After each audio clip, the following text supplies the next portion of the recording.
Hãy subscribe cho kênh Ghiền Mì Gõ để không bỏ lỡ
lay ko nang asaw ya hatoy ni mong iyang minyong pamoy.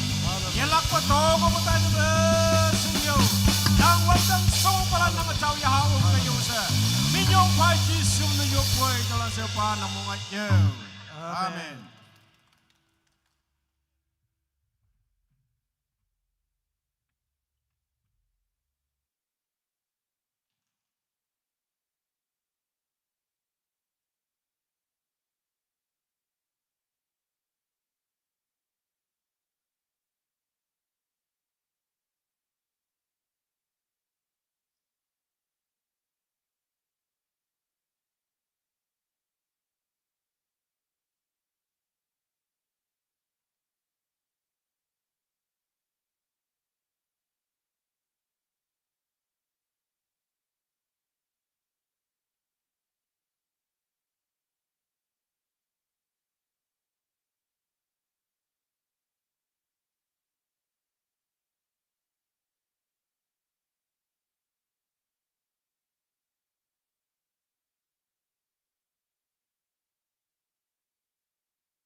Kawang amainang, Jinjinda, God is good all the time. Konyak Baptist Church, Mondown, loves you all in the name of our Lord and Savior Jesus Christ. Welcome you back to this very revival 2026, particularly for the youth. Hado pumanok suching, hipak fema, nilan kongkum buddha jagi kan bungonang. Hayanga VBS Vacation Bible School nahalan jingna more than 3,000 kadalanda ministered na mayang adambu Sunday school teachers hayanga sausan balan kawanga anyay muhiman hayanga woman ministry likewise nyong landa seminar lamme revival lamme nyawlay dambu hibak ayong yayangi hayanga teman moelan jingna general revival ayongo temana ya yangi. Hayang atinyi anio youth land tangsim land saha jingne anio hadau lume yanang. Teman group yongbu jingne. Youth camping. 3,000 youth land da yang camping akan jama ngoyok. Hayang boy hibak fima temana hadau me revival taidam ne ya atau mai painang. Hayang boy ocean. Hadau ba revival time de revival hipak ma. Hayang hadau chingne hongli mong mai bufay. Maidam ya abainang. Tang sim landa mong mai hayang youth leaders landa pon ya bu tau China damna. Dia damana tim yang ngobu hadai taidam lili chona tai soma. Kawang ngau cha ilak. Hayang woilak chingne se toma men pa ngobu speaker wibu iman lili yoi so chingma yong na tamlak. Hayang yup puja hayang the rest of the program. Tenyi bu teman fai revival youth revival nam nolak. Men sa ngobulan iman de Hanover na mayang tamlak. Hado inang.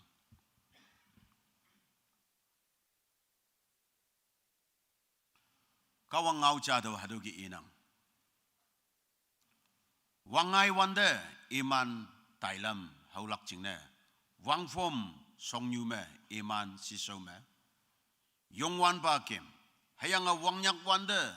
iman de wangai falak jingne wan song nyu me iman siso me ikim tau kaye iman a wangnyak wangai kempu ok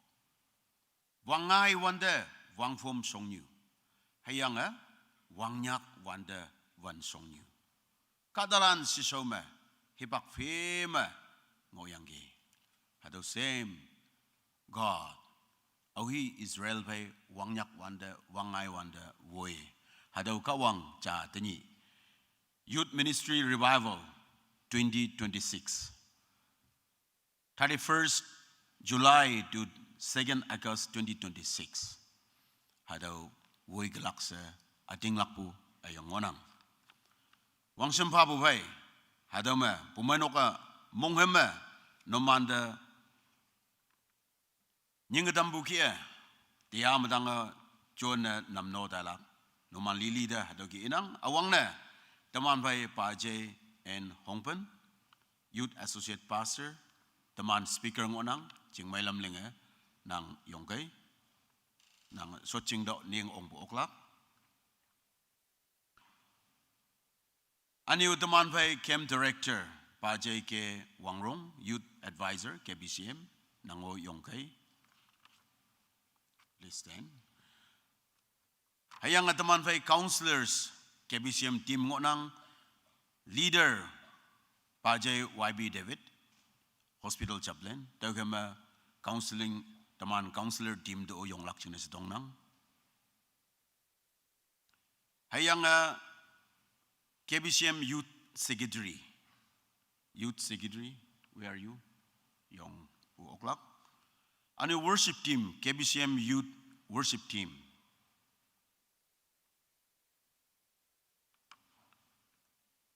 ani volunteers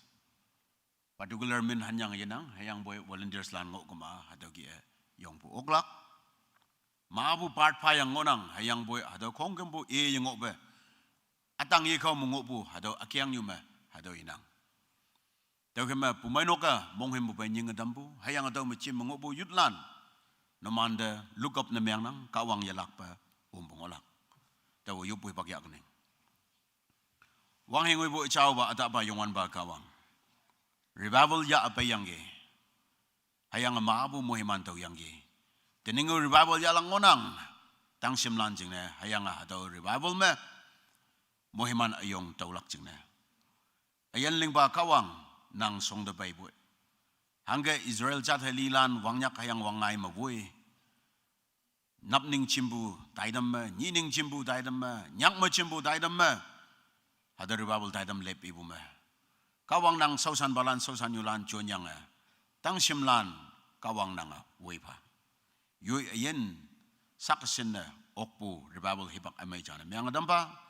tau kaya kawang nang ngau me buki monglip to yichi ma nang malak hado ating ba ngau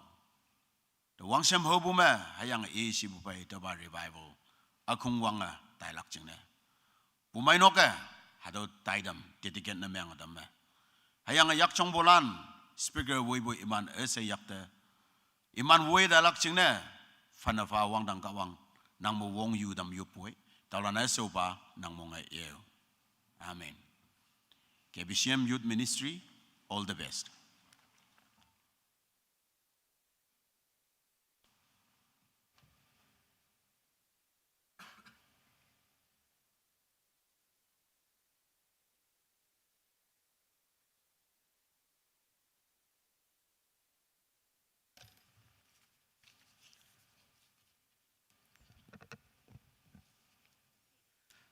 pai kai au yin yeng le nangi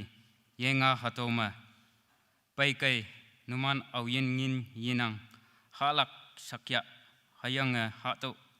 pai kai wu wing di hayanga tem yeng sakya hatowa nangda ama hango yulak hatowa kawangaunang praise the Lord hallelujah God is good all the time. Tao Kristama Jinda Wang Simbabu KBCM Youth Revival Speaker Game Director Nyomba Mawoibu Saushan Balan Associate Pastor Women Mawoibu Saushan Yulan Councillors, Youth President Mawoipu, Youth Office Bearers, Youth Executive, Chairman Secretaries, Worship Team, Sound and Media Team, ane teya hatoba taidom omlak jingna paibu tang shimlan ane new balan mulan asida awangna kawangya yang salam ayi kamubu ane Youth Ministry sorting mubu saya nantam nang.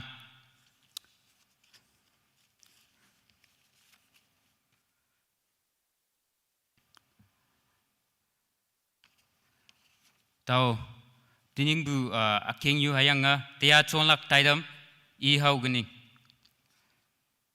Konyak Baptist Church Mount Town Youth Ministry Revival aking yu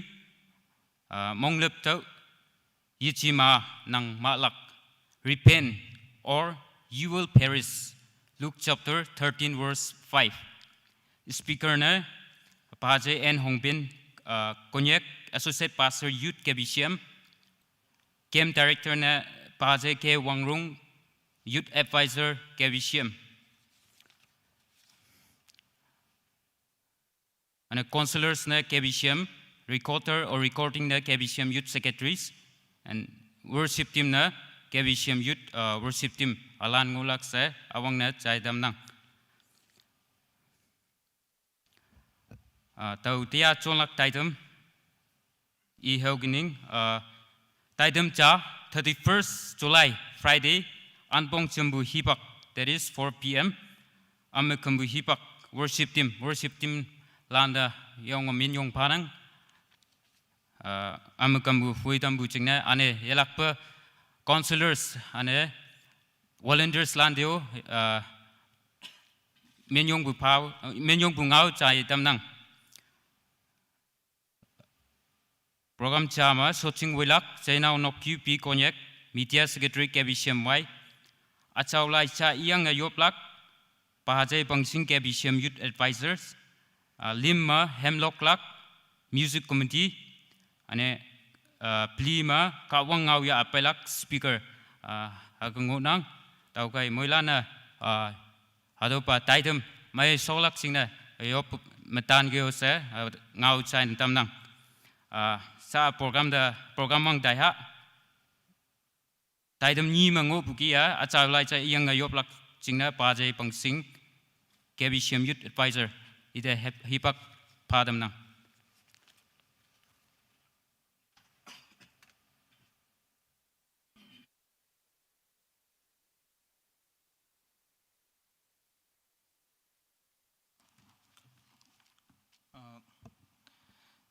tiabu isi angbu sucing buipa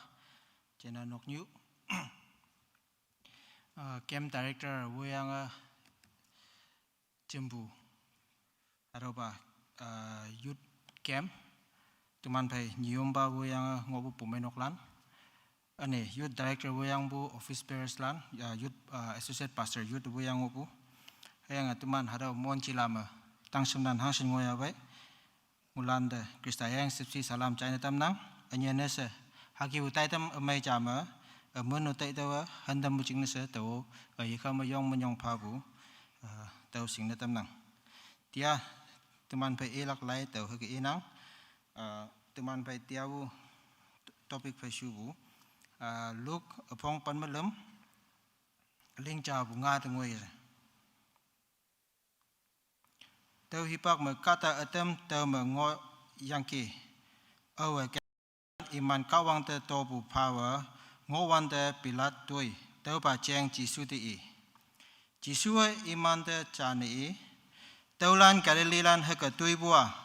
alo galililan pai iman enu semeng se ngo pu chingna se numana ibu oknang ka yichi tawa numan te inang numan mong lepa enu lam mapu yiche lei kema numan asai iman ki lilak yichi ma siloma long nok tuya tapu iman penmetet tuibu hangka tai nangki taulana Jerusalem ngopu katalan asai fai semyang bu chingna se numan tai nangka yichi tawa numan te inang numan mong lepa yiche lai ma numan asai iman lipu ke lilak kawang ke ngonang tahu sa kawang di jok kuneng wang tang bu bo cha ba yin kawang tumana yopata ne paibu haki bu hipak ngilak chia ba se tumana tanyang ge tinyi nanga haga hipak yong mai bu hipak cha ma tuman supu che matama yoi kan bu api hiyi mengobu tumang tangsamlan anya nasa tuman hega sepecema tama okla khadaba KBCM Youth Revival Camp wang atai bu hipak amai phata mujing nese anye nese wang tuman mong menyong panang nang da mong mai tai nang nopuba tuman hakia sepchema nang da khama hipak cha tuman yong wau tai bu ki tuman tia ka pai mujing nese menyong pha buai tia bu tai dam tuman ha da ba yut kem wang atai neng so bu ngoi se nang ngogai anye nese tia bu tai dam nang toi anye lenga kung wang ma nopuba yen kawang yasanya le nang atoi hemlok bu kaya ngau bu kaya yobu khumbu kaya ane counselors la ne counseling pha bu kaya ane konyo ba nang ngau pai bu kaya nang hadoba tangsamlan ane chimbu katalan tia yakyang mata na tatampa nang tuman mongchang asai da nang tuman da ma tampa tumana hadoba monchilam ngobulan lindu bu hipak lindu bu hat ilm ngoi bu ma tumana yasanya le toi ngi yang ki wai kai wang meng bu ngi yang ki sepo yong bu ngi yang ki noko ba yin ka wang sa ba nang ngau me yahama ka toi wang nan toi ling bu mun we lai bu ki tumanda yahama po te ka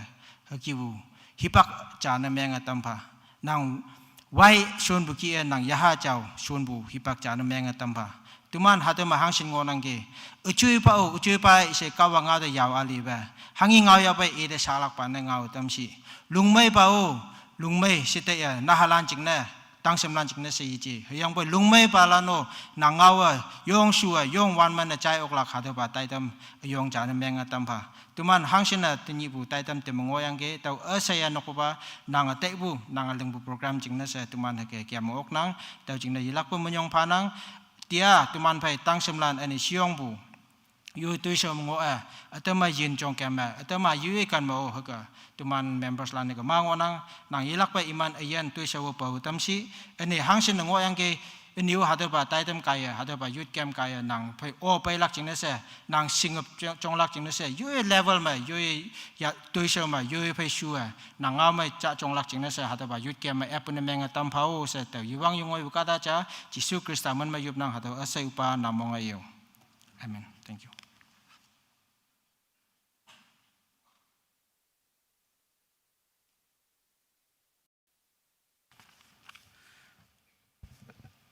achau lai cha yang akung dang ma yop tambu pa che da menyong bu phanang kawong ba moiman se sa taidam lim da man dai ba wongpong au atam ilak singna game director pa da ibak ep tam na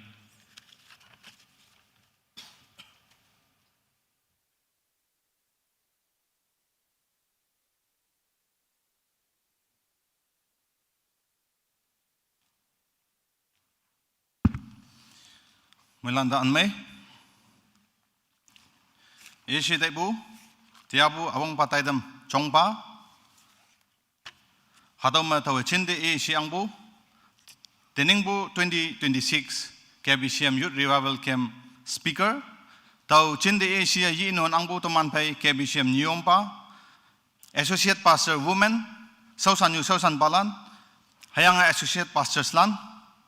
counselors lan Youth President Mavoibu KBCM Youth Lan Hayang Chembu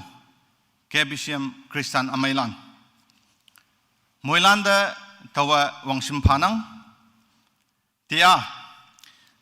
Wongpong Ngaulan Ilak Ching na Hipak Pabu Ching na Minyong Panang Hadaw Wongpong Ngaulan Ngau Saude Awang na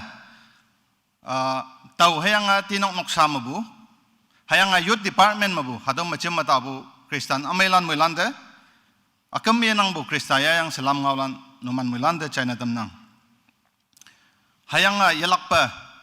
au sina hadopa nyoy ching matia numan pay ngoya bay. Kawang pamabu moyman ya lak ching na pay bu sa ating lak bu pay.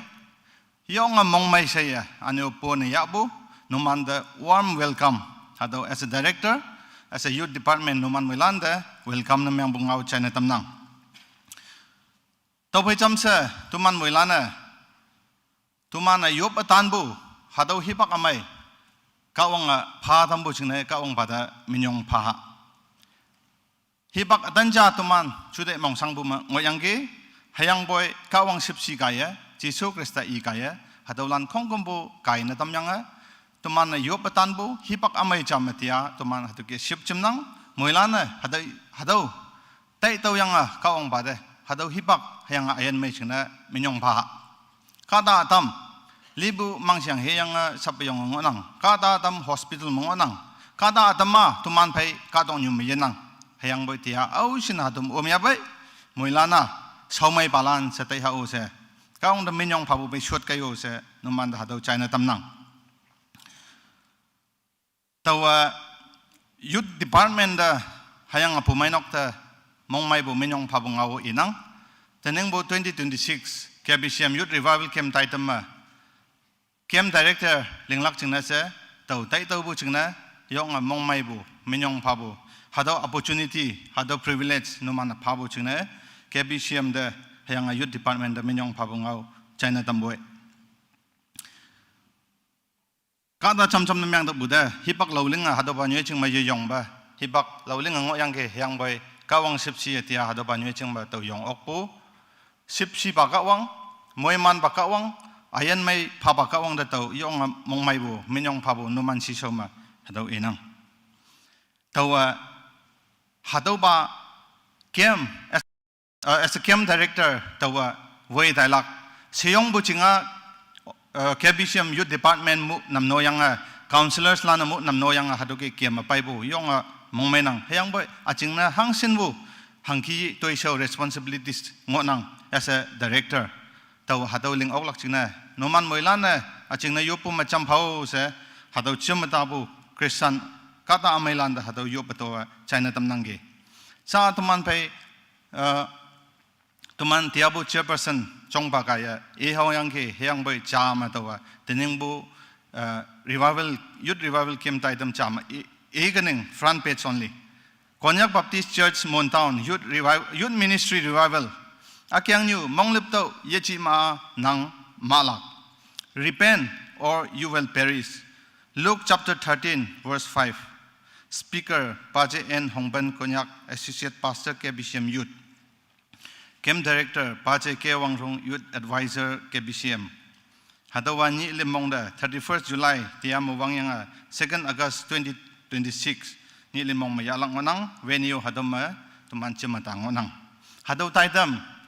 moi man bu taitam ne melak chingna hadaw taitam ma bu yutlan ne kawang Jisu Krista encounter ne melak chingna amyang pa lamda tai ha bu mabu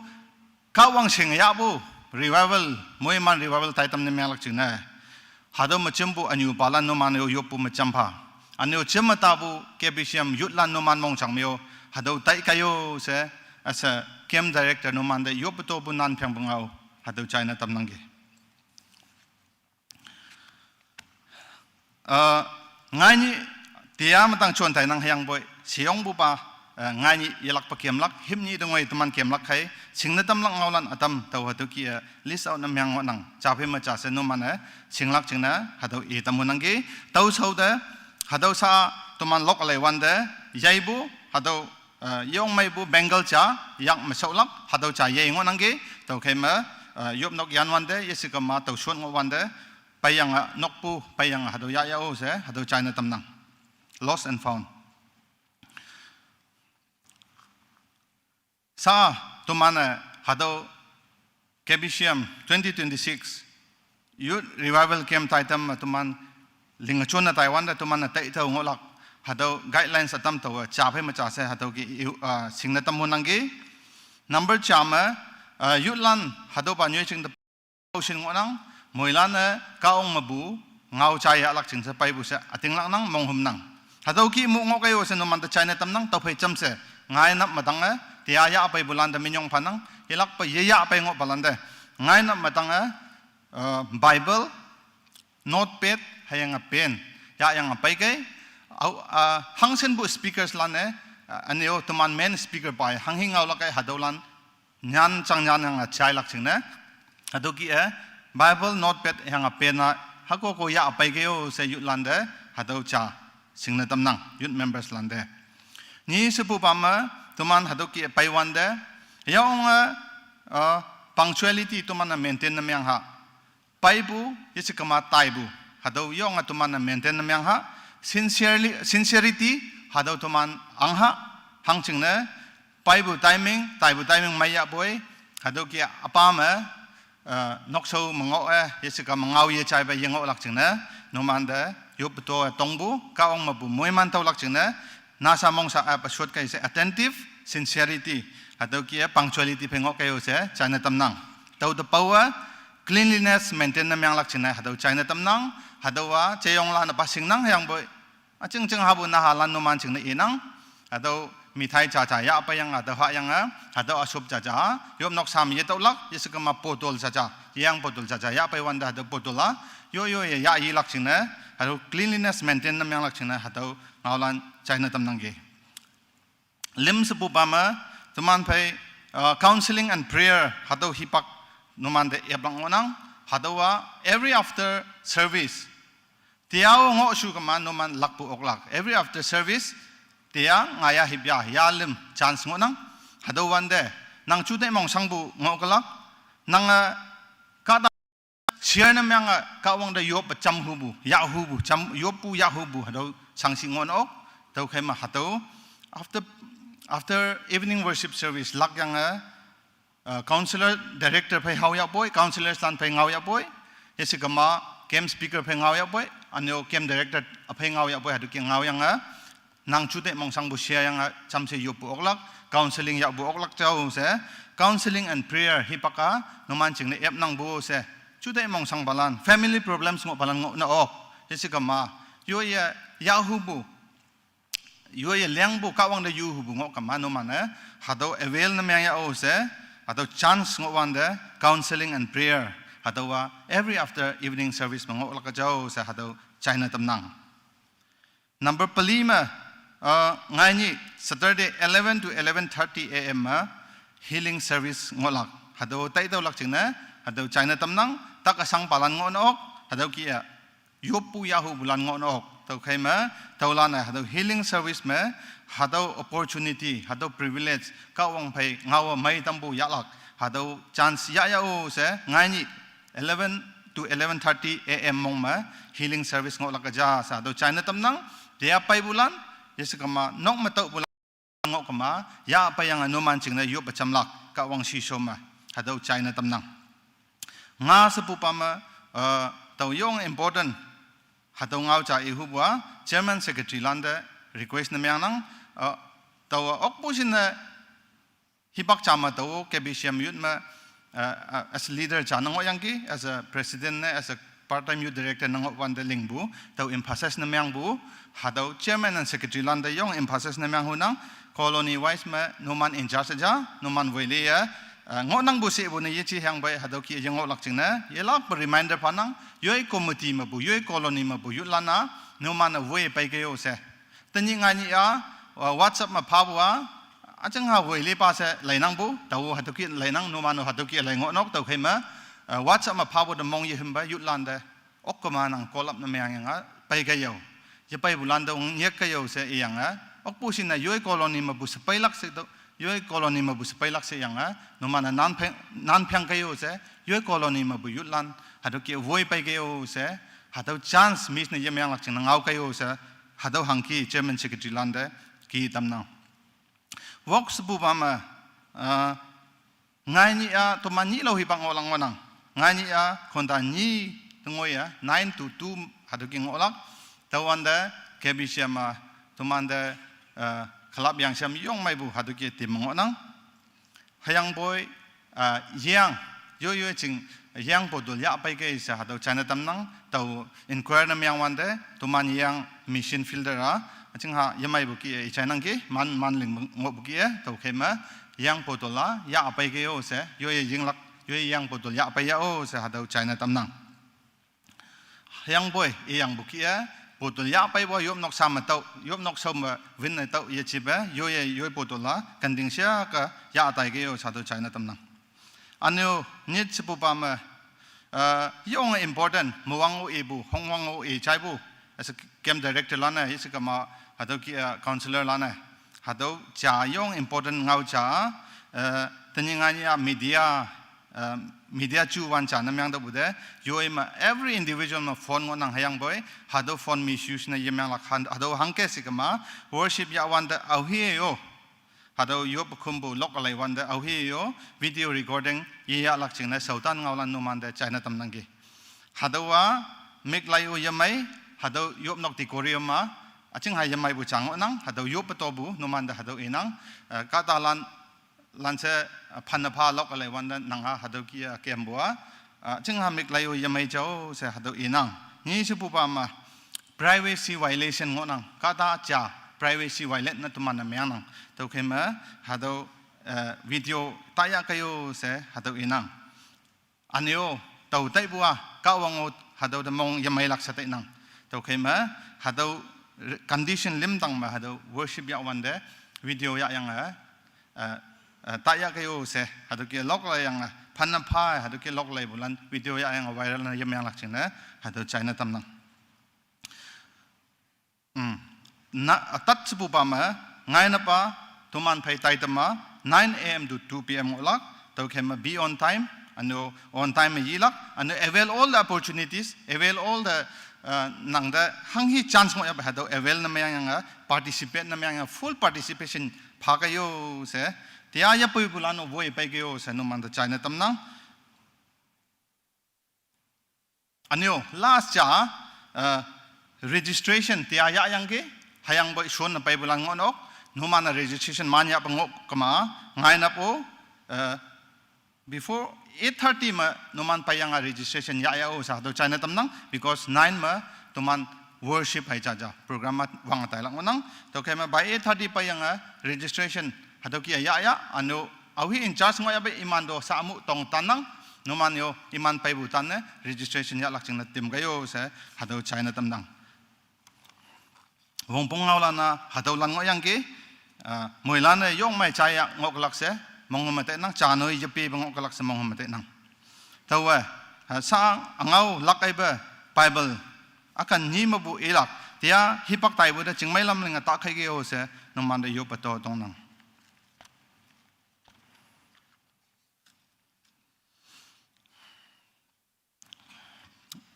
Matthew 11:28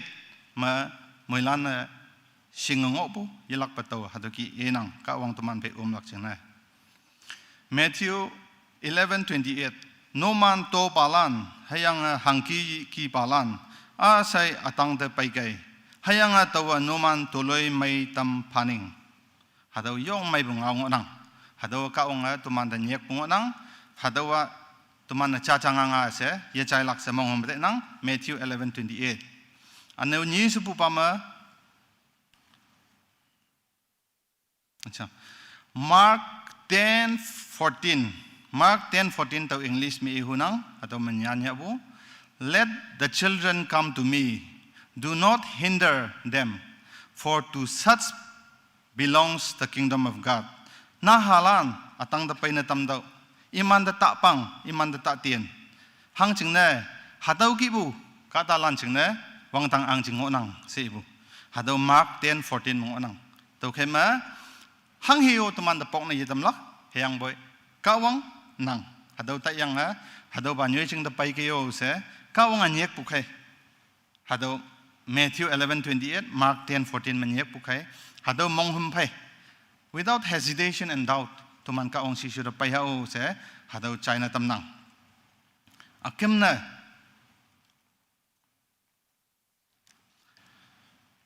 Proverbs 16:3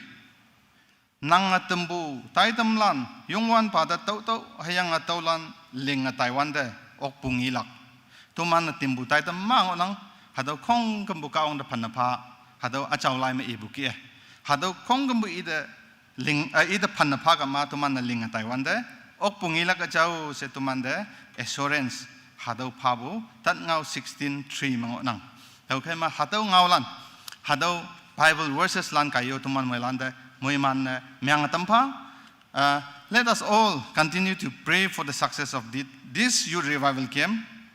yun moilana moiman tabu camp na myang tampa se kawang ba de moilana yopa tanha thank you so much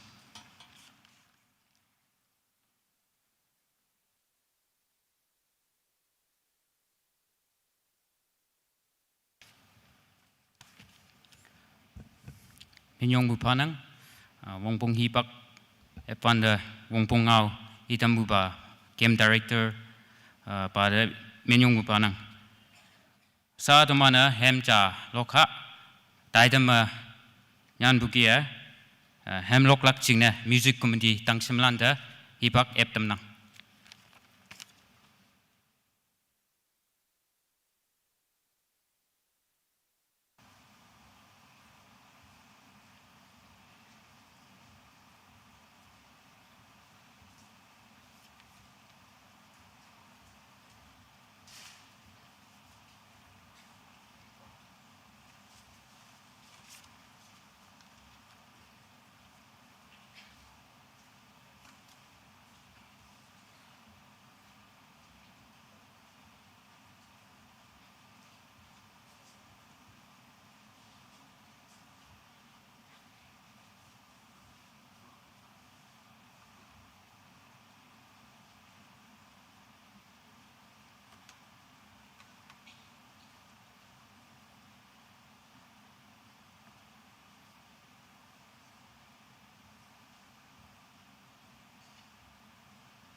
Ingwing amay ngami kamay ve lok tambu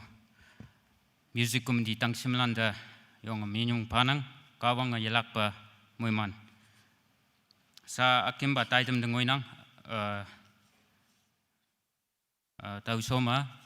report registration report e happening tia pai bulana 1251 and those who have not registered this evening you can still register tomorrow morning.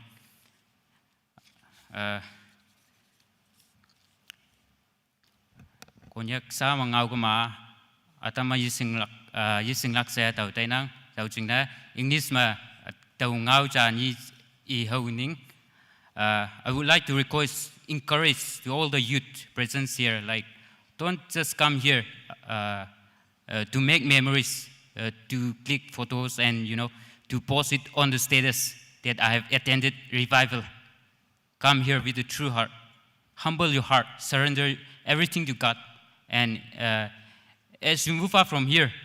don't just move up as it is, as you have come. But then you move up from here with a change. And also,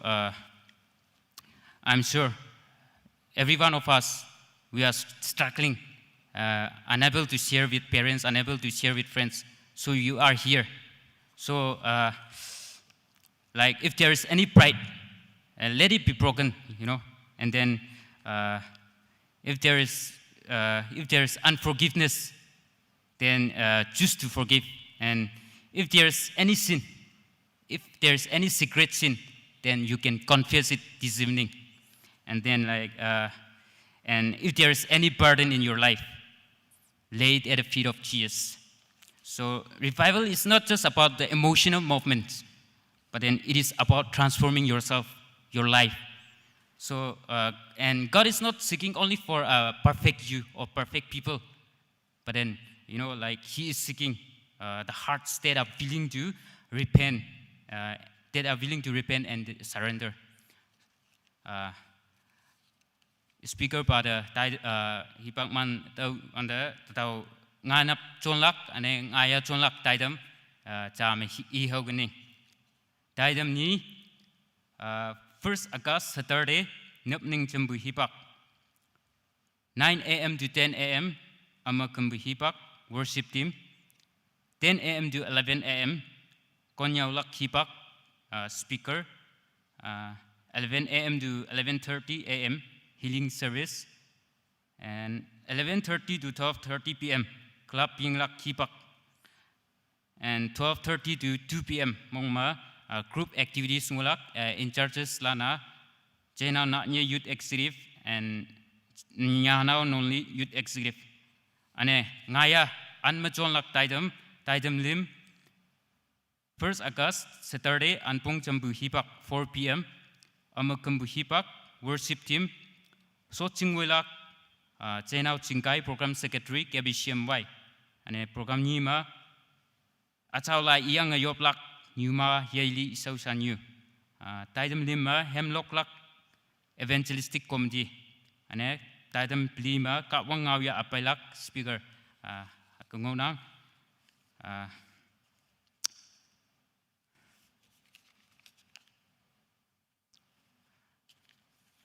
Atau Taidam Akim Dengoi se Ngoya Ya Laksingna speaker pada speaker solak singna ida ipak eptam nang ane mulana ida isu bu hawanga tuman yui so